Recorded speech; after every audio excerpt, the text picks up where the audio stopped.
we being the branches, we are connected to who? Jesus. Christ. And Christ is connected to who? The Father. God, the Father. And if we are the branches are to bring forth what? Fruit. So that makes the connection of having God in our life, Christ is our Savior, and the fruit of the Spirit. In 1 John 3:22, it says, "Ask, and it shall be given to you." Now, if you are, or we are, connected to the vine, then we have the right to ask, and we have the right to receive it. But sometimes we don't receive because we don't even ask. We just assume that because we're a good person that God's just going to let it fall on top of us. Everything in the Bible points that you do something first. He's already done His job. When He said it was finished, it's done.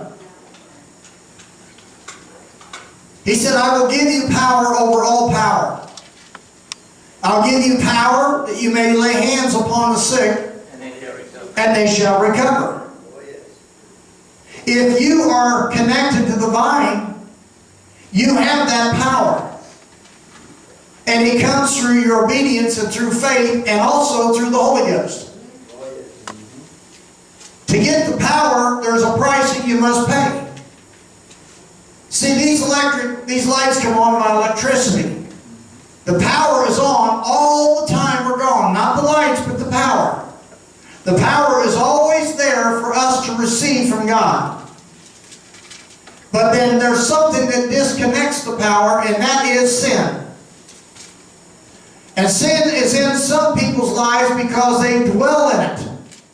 They wallow around in it. Some of us have sinned and then came back to the cross, came back to the altar. We've confessed, asked God to forgive us. God's forgiven us. You get up and go out again. We have that privilege to be able to have a connection with God to ask for forgiveness.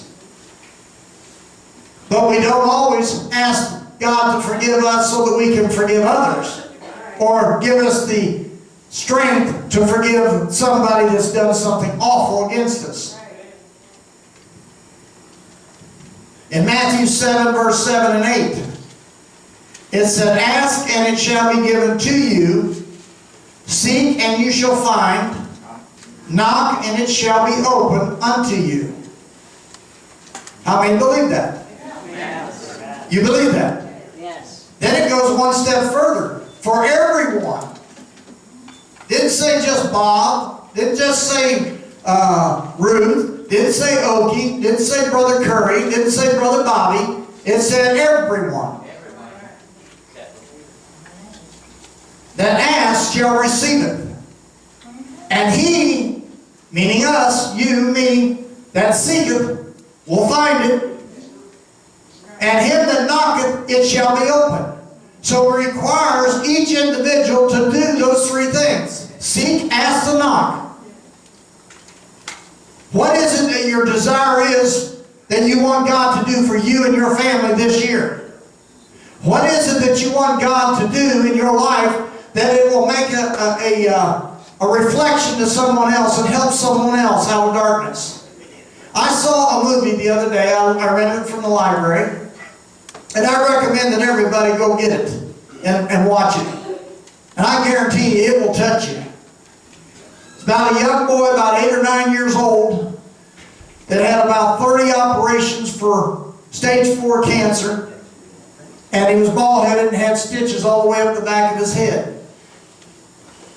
His mother had lost her husband a couple of years before that. He just up and died. And she had another son.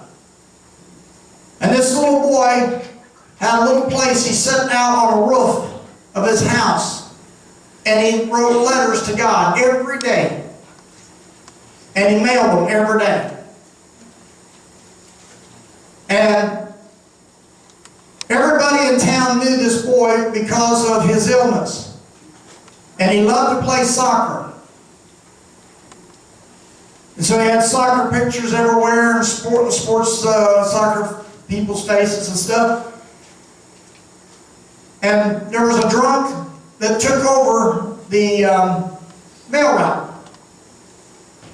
And he come back, he had these 3 letters, and the 3 letters says, "To God." So he asked his boss, he said, "What am I supposed to do with them?" He said, "Well, figure it out for yourself." So he decides to take him down to the church. Someone let him in there. He was drunk, but he went in. And the preacher down there told him, he said, "Well, maybe God wants you to do something with it. Maybe it's something for you to do." So he kept collecting these things, and he got a letter from his wife that he divorced, that she could not let him see his son anymore. And he got mad to the whiskey bottle and broke up the tables. And you ever notice in the movies that when somebody gets mad, they tear everything up? They don't do a bit of good because you got to clean it up. And then you got to get something new. So he turns around and he looks at these pictures, letters from God, and he decides to open them up. And these were letters from everybody he knew that he was praying for. He knew he was going to die, and he was asking God to do something for their lives. And it brought the whole community together. Then at the end of it, it shows about 15 or 20 people who was inspired by letters going to God from a child. I think that's much better writing something to God than writing something to Santa Claus. Hello. Amen. And all of them had cancer, and they recovered through the faith that this little boy did, because he had a faith to reach out and do something. And people, it touched them. So, rent that movie. What is it? Letters to God. Didn't you hear what I said, Chris?